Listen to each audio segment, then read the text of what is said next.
नमस्कार विद्यार्थी मित्रांनो, ITI इलेक्ट्रिकल ई स्टडी या चॅनलवरती आपले सर्वांचे हार्दिक स्वागत आहे। आज या ठिकाणी आपण इलेक्ट्रिशियन प्रथम वर्ष थेअरी यामधील सेल्स आणि बॅटरी या प्रकरणातील जे प्रायमरी सेल आहेत त्यामधील व्होल्टेज सेल, त्यासंबंधी असलेल्या स्थानिक क्रिया आणि प्रवाह प्रतिबंधन हे जे दोष आहेत त्याबद्दल थोडक्यात माहिती घेणार आहोत। चला तर मग बघूया व्होल्टेज सेल।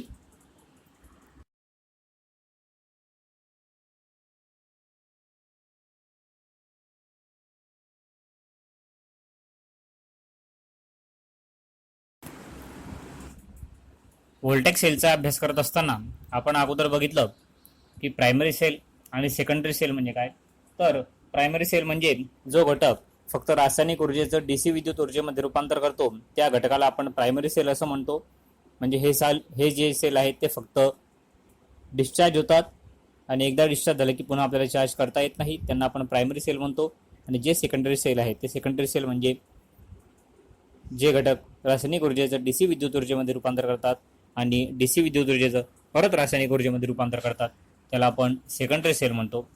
तर आता आपण या ठिकाणी प्रायमरी सेलबद्दल माहिती घेणार आहोत। प्रायमरी सेल म्हणजे काय, तर जे घटक तर रासायनिक ऊर्जेचं डीसी विद्युत ऊर्जेमध्ये रूपांतर करतात त्याला आपण प्रायमरी सेल असं म्हणतो। तर प्रायमरी सेलमध्ये जो पहिला प्रकार आहे तो आहे व्होल्टेज सेल।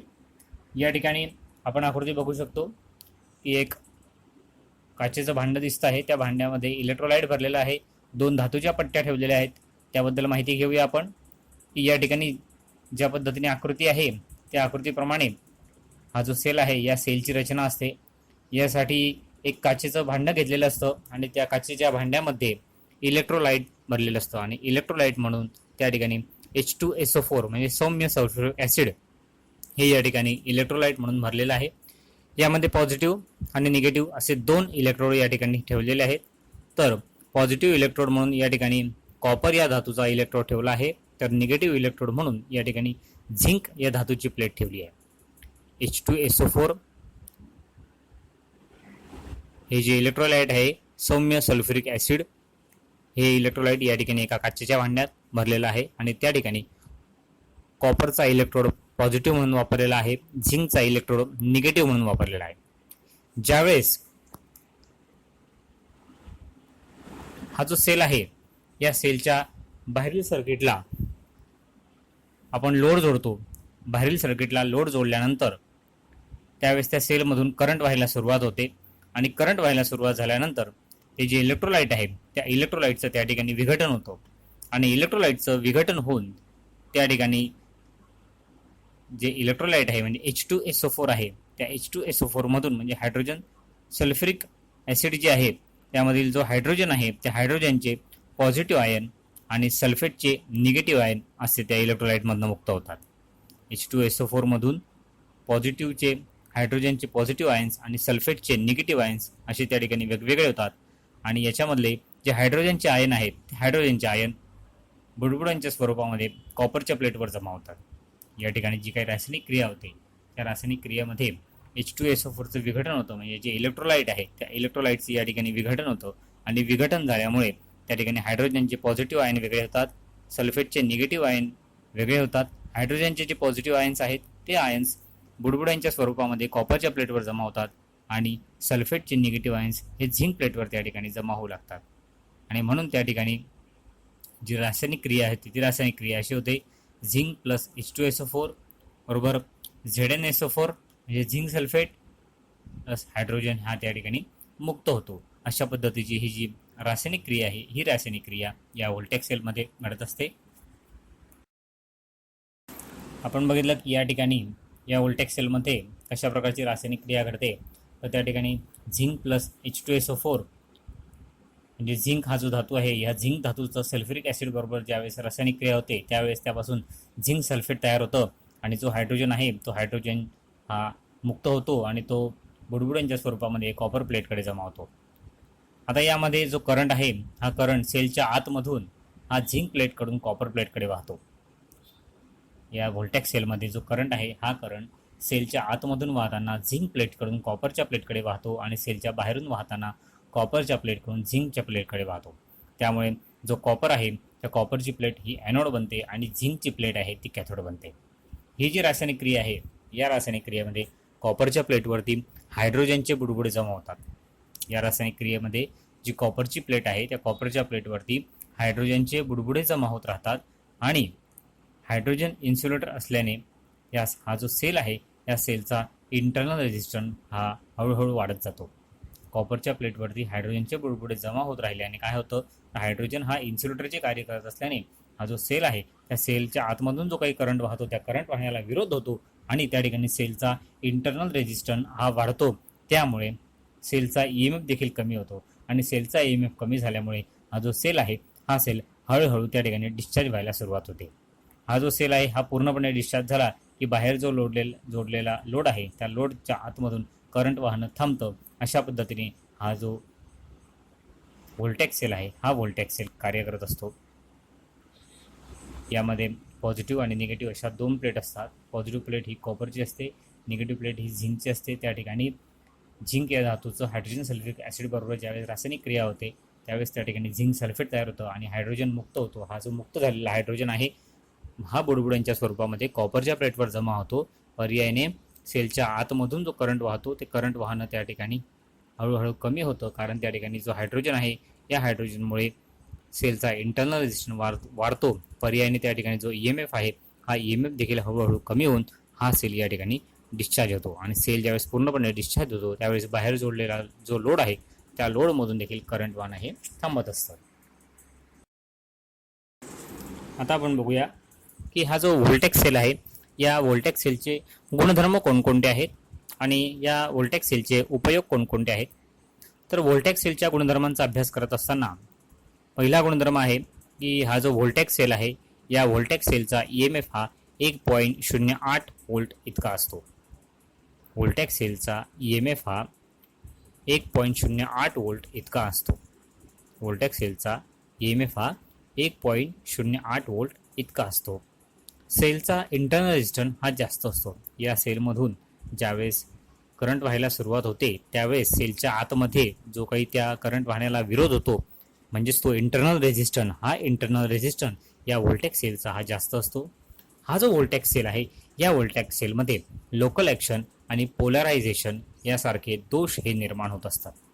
या व्होल्टेज सेलमध्ये लोकल ॲक्शन आणि पोलरायझेशन यासारखे दोष हे निर्माण होत असतात. ते दोष म्हणजे काय आहेत त्याबद्दल आपण पुढे माहिती घेणार आहोत. लोकल ॲक्शन म्हणजे काय, पोलरायझेशन म्हणजे काय त्याबद्दल आपण पुढे माहिती घेऊया. हा जो सेल आहे या सेलची सुरुवातीची किंमत ही कमी असते. हा जो सेल आहे व्होल्टेज सेल या व्होल्टेज सेलची सुरुवातीची किंमत ही कमी असते. मात्र हा लवकर डिस्चार्ज होत असल्यामुळे हा आपल्याला महाग पडतो. सेलची सुरुवातीची किंमत मात्र कमी असते, परंतु हा जर लवकर डिस्चार्ज होत असल्यामुळे आणि तो परत चार्ज होत नसल्यामुळे हा आपल्याला महागात पडतो. हा जो व्होल्टेज सेल आहे या व्होल्टेज सेलचा जो उपयोग आहे तो व्होल्टेज सेलचा उपयोग जे थोडा वेळ चालणारे उपकरण आहेत त्या उपकरणांमध्ये केला जातो.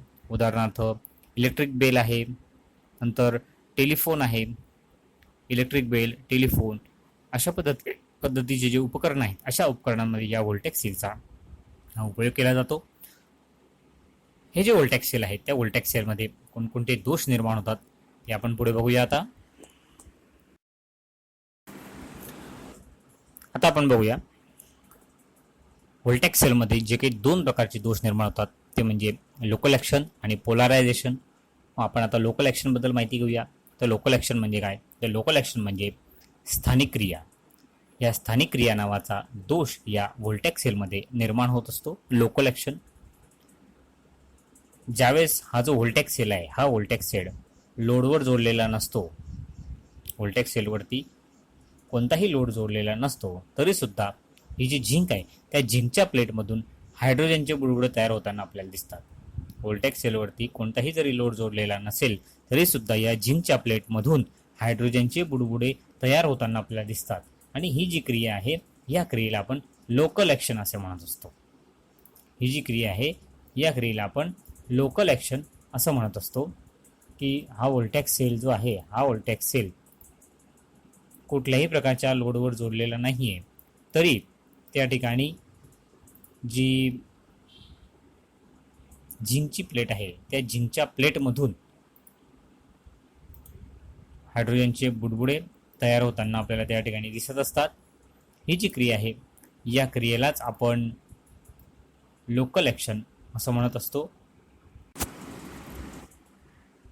हा जो व्होल्टेक्स सेल आहे ह्या सेलवरती कोणताही लोड जोडलेला नसताना सुद्धा ही जी झिंकची प्लेट आहे त्या झिंकच्या प्लेटमधून हायड्रोजनचे बुडबुड तयार होताना आपल्याला दिसतात. आणि ही जी क्रिया आहे या क्रियेलाच आपण लोकल ॲक्शन असं म्हणतो. हे जे सेल आहेत त्या सेलमध्ये वापरलेला जो झिंक आहे त्या झिंकमध्ये कार्बन, लोखंड, शिसे अशा प्रकारचे अशुद्ध धातू असतात. या सेलमध्ये जो झिंक वापरलेला आहे त्या झिंकमध्ये कार्बन, लोखंड, शिसे अशा प्रकारचे हे अशुद्ध धातू असतात. आणि अशा अशुद्ध धातूंची ही जी झिंकची प्लेट आहे ही ज्यावेळेस इलेक्ट्रोलाइटमध्ये बुडवली जाते त्यावेळेस झिंकच्या प्लेटवर लहान लहान असे स्वतंत्र सेल तयार होतात. कारण त्या ठिकाणी दोन वेगवेगळ्या धातूंपासून ही अशा झिंकची प्लेट ही बनवलेली असते. त्यामुळे त्या झिंकच्या प्लेटवर लहान लहान असे छोटे छोटे स्वतंत्र सेल तयार होतात. आणि सेलवर जरी लोड नसला तरी हा सेल त्या ठिकाणी डिस्चार्ज व्हायला सुरुवात होते. म्हणून ही जी क्रिया आहे ही क्रियाला आपण स्थानिक क्रिया किंवा लोकल ॲक्शन म्हणतो. आणि ही जी लोकल ॲक्शन आहे ही लोकल ॲक्शन म्हणजे त्या सेलमधला एक दोषच आहे. जर हा दोष जर त्या ठिकाणी दूर करायचा असेल, हा जो लोकल ॲक्शन नावाचा जो दोष आहे हा दोष जर आपल्याला दूर करायचा असेल तर त्यासाठी जी वापरण्यात येणारी जी झिंकची प्लेट आहे त्या झिंकच्या प्लेटवरती मर्क्युरीचा म्हणजेच पाऱ्याचा थर दिला जातो. आणि हा जो पाऱ्याचा थर देतात झिंकच्या प्लेटवरती जो मर्क्युरीचा किंवा पाऱ्याचा थर दिला जातो त्याला आपण अमल्जिंग असं म्हणतो. अमल्जिंग केलेली जी झिंकची प्लेट आहे ती झिंकची प्लेट ज्यावेळेस इलेक्ट्रोलाइटमध्ये बुडवली जाते त्यावेळेस झिंकचे कण मर्क्युरीमध्ये विरघळून पृष्ठभागावरती येतात. मात्र झिंकमधले जे काही अशुद्ध धातू आहेत ते अशुद्ध धातू त्या मर्क्युरीच्या बाहेर येऊ शकत नाही. झिंकच्या प्लेटवरती ज्यावेळेस आपण पाऱ्याचा थर देतो आणि पाऱ्याचा थर दिल्यानंतर ज्यावेळेस ती झिंकची प्लेट इलेक्ट्रोलाइटमध्ये बुडवली जाते त्यावेळेस त्या झिंकचे जे कण आहेत ते मर्क्युरीमध्ये विरघळतात आणि पृष्ठभागावरती येतात. मात्र झिंकमध्ये जे काही इतर अशुद्ध धातू आहेत ती इतर अशुद्ध धातू पाऱ्याच्या बाहेर येऊ शकत नाही. त्यामुळे इलेक्ट्रोलाइटमध्ये बुडवलेली जी झिंकची प्लेट आहे ती शुद्ध स्वरूपात त्या ठिकाणी कार्य करायला सुरुवात करते. आणि या ठिकाणी जो लोकल ॲक्शनचा जो दोष आहे म्हणजे स्थानिक क्रियेचा जो दोष आहे तो दोष दूर करण्यासाठी मदत होते. अशा प्रकारची ही लोकल ॲक्शन म्हणजे स्थानिक क्रिया नावाचा हा दोष व्होल्टेक्स सेलमध्ये निर्माण होत असतो. आता आपण व्होल्टेक्स सेलमधला जो दुसरा दोष आहे तो दुसरा दोष बघूया आपण. पोलारायझेशन म्हणजे प्रवाह प्रतिबंधन नावाचा जो दोष आहे हा देखील या व्होल्टेक्स सेलमध्ये निर्माण होत असतो. हा जो व्होल्टेक्स सेल आहे या व्होल्टेक्स सेलवर जेव्हा लोड जोडला जातो तेव्हा त्या सेलमधून करंट व्हायला सुरुवात होते. व्होल्टेक्स सेलवर जेव्हा लोड जोडला जातो तेव्हा त्या सेलमधून करंट व्हायला सुरुवात होते. त्या ठिकाणी जो इलेक्ट्रोलाइट आहे त्या इलेक्ट्रोलाइटचं विघटन होतं आणि विघटन झाल्यामुळे त्या ठिकाणी हायड्रोजनच्या बुडबुड्यांच्या स्वरूपामध्ये जो हायड्रोजन आहे तो बुडबुड्यांच्या स्वरूपामध्ये कॉपरच्या प्लेटवर जमा होतो. हायड्रोजन हा बॅड कंडक्टर आहे. त्यामुळे त्या ठिकाणी करंट व्हायला हा प्रतिबंध म्हणजे अडथळा निर्माण होतो आणि त्यामुळे हा जो सेल आहे हा सेल लवकर डिस्चार्ज होतो. आणि ही जी क्रिया आहे या क्रियेलाच पोलारायझेशन असं म्हणत असतात. ज्यावेळेस सेल हा लोडवर जोडला जातो, लोडवर जोडल्यामुळे त्या ठिकाणी जो हायड्रोजन आहे तो हायड्रोजन बुडबुड्यांच्या स्वरूपामध्ये कॉपरच्या प्लेटवरती जमा होतो. आणि कॉपरच्या प्लेटवर जमा झाल्यामुळे हा जो हायड्रोजन आहे हा त्या ठिकाणी बॅड कंडक्टर म्हणून कार्य करतो. आणि बॅड कंडक्टर म्हणून कार्य केल्यामुळे त्या ठिकाणी प्रवाह व्हायला हा अडथळा निर्माण होतो. आणि प्रवाह व्हायला अडथळा निर्माण झाल्यामुळे हा जो सेल आहे हा सेल लवकर डिस्चार्ज होतो. म्हणून ही जी क्रिया आहे ह्या क्रियेला पोलारायझेशन असं म्हणतात. आणि हा एक प्रकारचा त्या सेलमधील दोष आहे. ज्या रसायनामुळे कॉपरच्या प्लेटवर जमा होणारे हायड्रोजनचे पाण्यात रूपांतर होईल असे जर आपण रसायन वापरलं तर त्या ठिकाणी हा दोष कमी करता येतो. म्हणजे हा जो दोष कमी करायचा असेल तर त्या ठिकाणी जे कॉपरच्या प्लेटवर जमा होणारं जे हायड्रोजन आहे त्या हायड्रोजनचे बुडबुडे नष्ट होणं गरजेचे आहे. म्हणून त्या ठिकाणी त्या हायड्रोजनचं पाण्यामध्ये रूपांतर कसं होईल ते बघितलं जातं. आणि त्याचं पाण्यामध्ये रूपांतर करण्यासाठी पाण्यामध्ये रूपांतर होईल असं रसायन जर त्या ठिकाणी वापरलं तर हा दोष त्या ठिकाणी कमी करता येतो. असं जे रसायन वापरलं जातं त्याला आपण डिपोलरायझर असं म्हणतो. कॉपरच्या प्लेटवरती जमा होणारे हायड्रोजनच्या बुडबुड्यांचं पाण्यामध्ये रूपांतर होण्यासाठी जे रसायन वापरलं जातं त्या रसायनाला आपण डिपोलरायझर असं म्हणतो. आणि म्हणून या व्होल्टेक्स सेलमध्ये डिपोलरायझर म्हणून मॅग्नीज डायऑक्साईड म्हणजे MnO2 किंवा कॉपर सल्फेट म्हणजे CuSO4 यासारखे जे रसायन आहेत त्या रसायनांचा वापर या ठिकाणी डिपोलरायझर म्हणून केला जातो. कॉपरच्या प्लेटवरती जमा होणारे जे हायड्रोजनचे बुडबुडे आहेत ते हायड्रोजनच्या बुडबुड्यांचं पाण्यामध्ये रूपांतर करण्यासाठी जे रसायन वापरलं जातं त्याला आपण डिपोलरायझर म्हणतो. आणि डिपोलरायझर म्हणून या ठिकाणी मॅग्नीज डायऑक्साईड किंवा कॉपर सल्फेट यासारखे जे रसायन आहेत त्यांचा वापर करून हा जो पोलरायझेशन हा जो दोष आहे हा दोष कमी करता येतो.